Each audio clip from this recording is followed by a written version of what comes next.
Hi guys, welcome back. I'm Dr. Sandeep Tiwari and I welcome to you to online classes.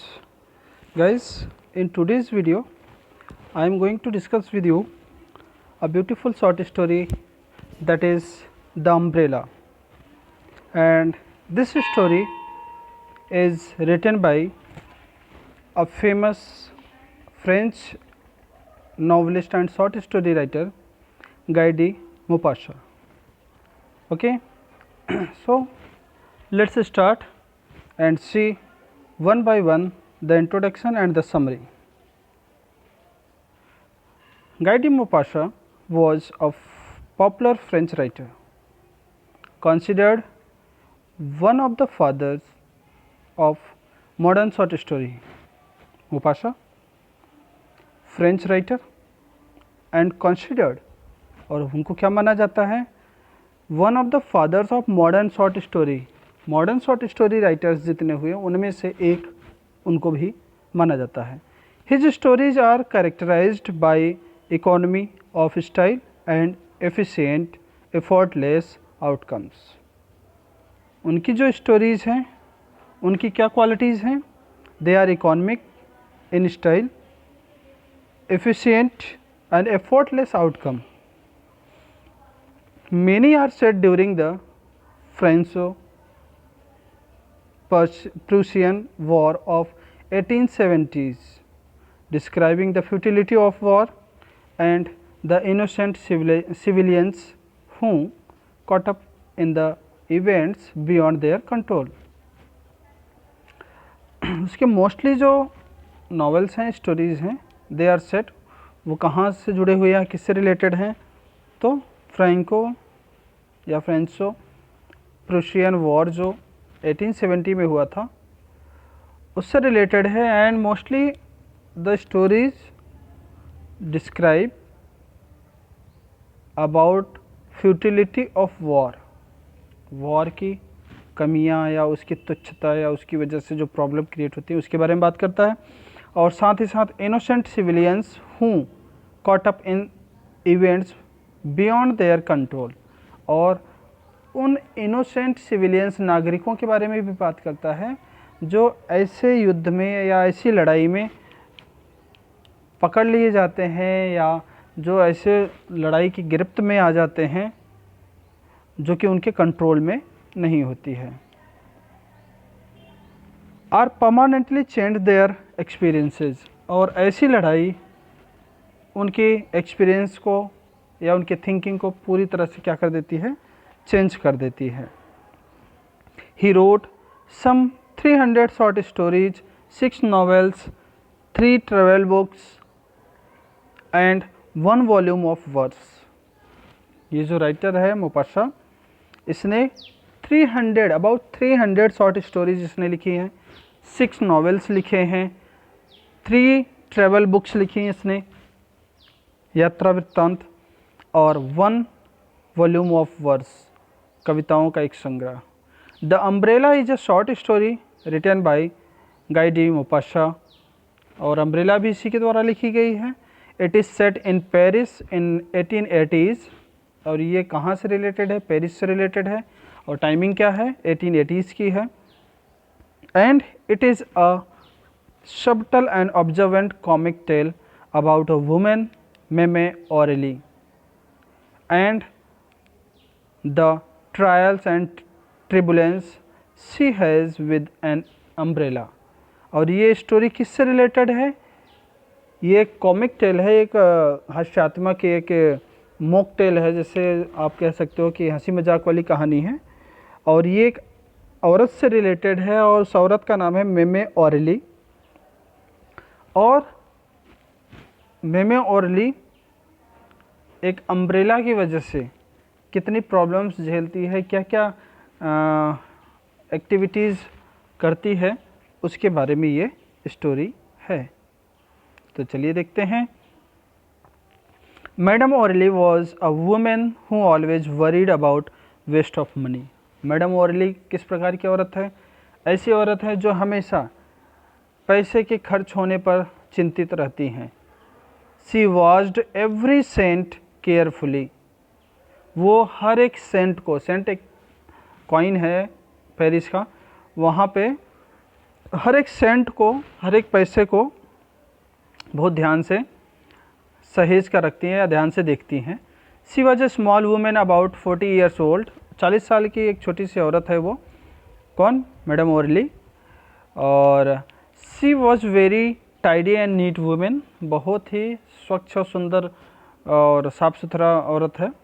Madam Aurelie's husband Aurelie complained to her about replace the umbrella which has much hole, and he felt uncomfortable to use it because people around him making joking about his umbrella। और madam orally के जो husband है mister orally, वो अपनी wife madam orally से complain करते हैं umbrella के बारे में। उनसे कहते हैं कि अम्ब्रेला को चेंज कर लिया जाए। जो अम्ब्रेला वो यूज कर रहे हैं वो इसलिए चाहते हैं चेंज करना क्योंकि there are so many holes in it. Umbrella में बहुत सारे क्या हैं? होल्स हैं, बहुत सारे छेद हो गए हैं, और वो जो है उसको चेंज करना चाहते हैं क्योंकि उसके आसपास के जो लोग हैं उस अम्ब्रेला की वजह से उनका मजाक बनाते हैं। फिर क्या होता है कि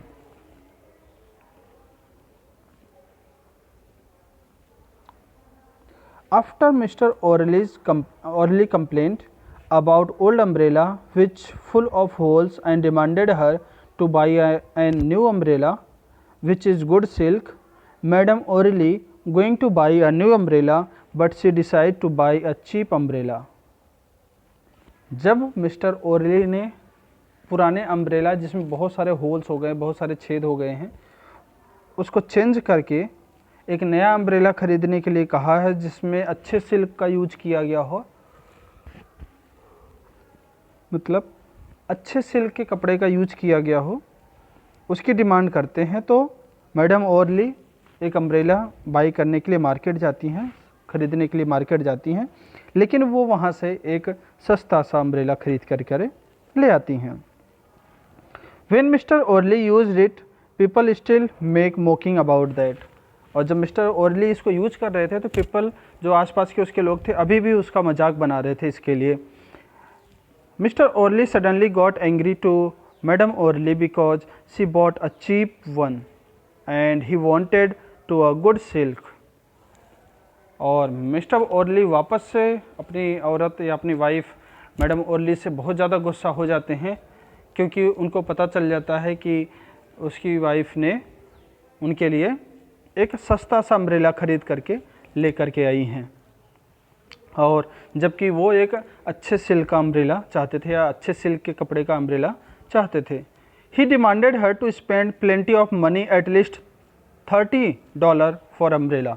उन्होंने कहा कि उनको अपने अम्ब्रेला के लिए कम से कम $30 खर्च करना चाहिए, और $30 की कीमत तक का क्या चाहिए उनको? अम्ब्रेला चाहिए, एक अच्छा सा अम्ब्रेला चाहिए। उन्होंने ऐसा डिमांड किया। Madam Oreille was not happy because she was demanded by her husband to spend much money about $30 to buy a good silk.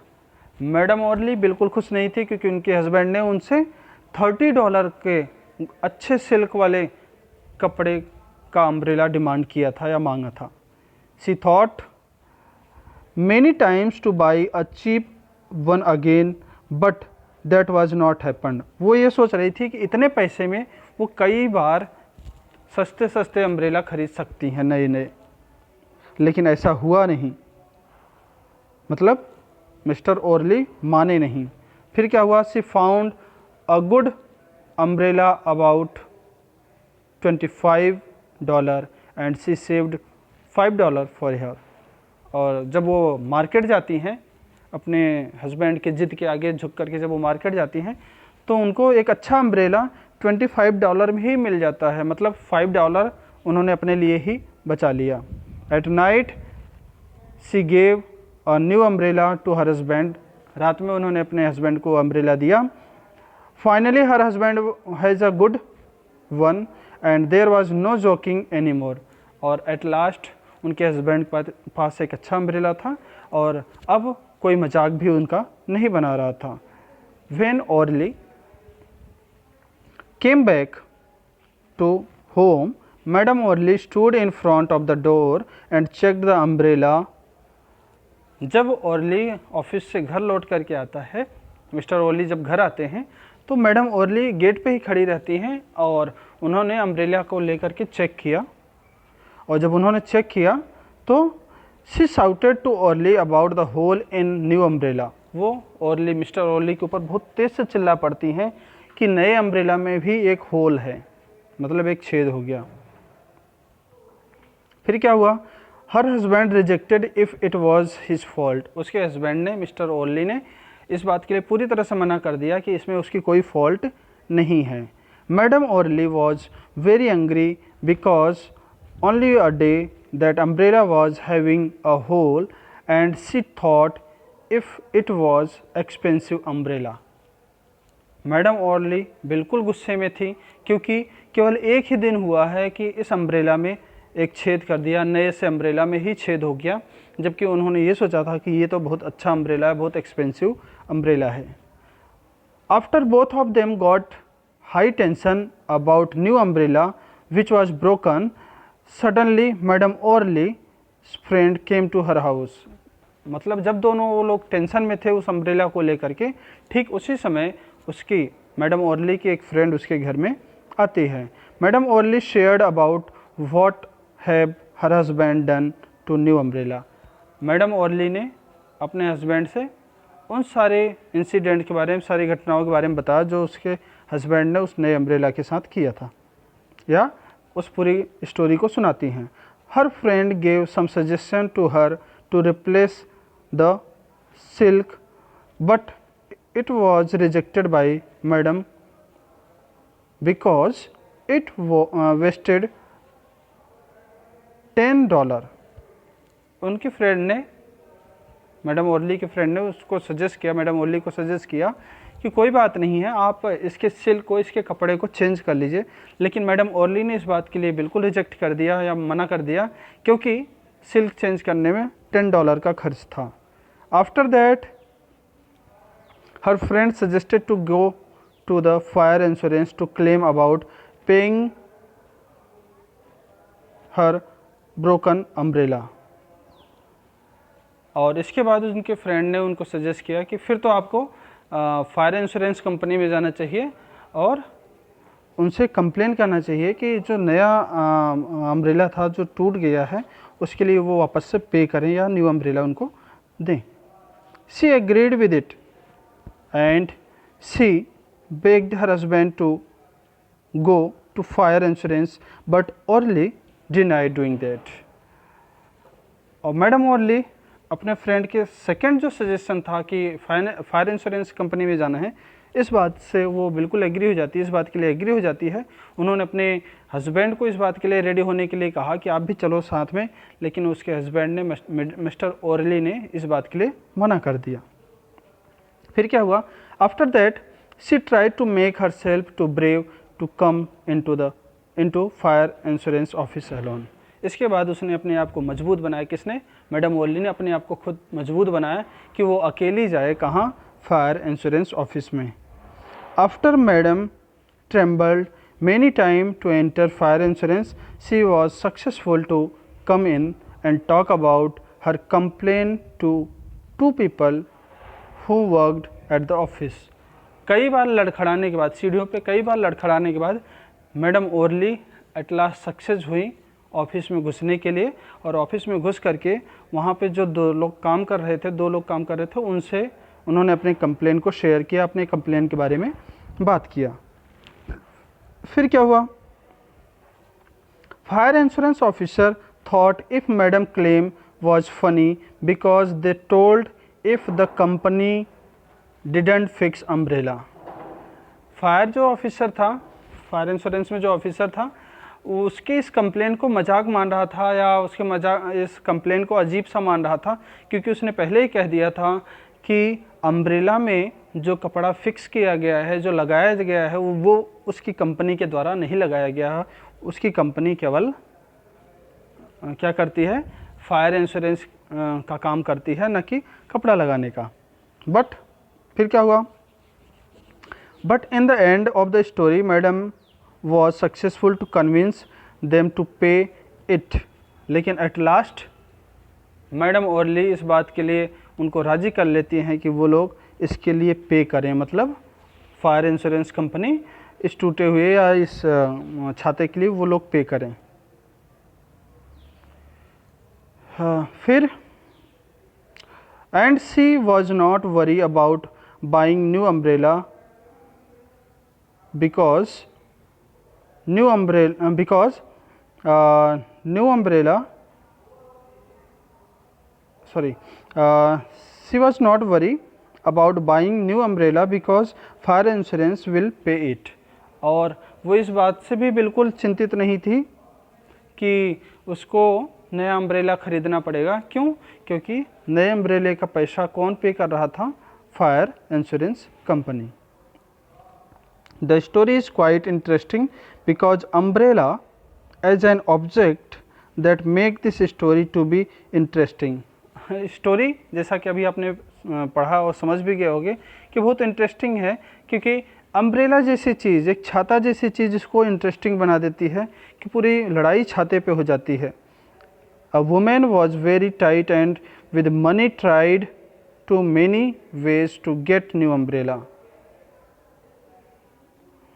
और वो औरत बिल्कुल टाइट थी, किसके साथ? मनी के साथ, मतलब पैसे के मामले में बिल्कुल टाइट थी। और उसने बहुत सारा तरीका अपनाया नए छाता को या नए अम्ब्रेला को खरीदने में।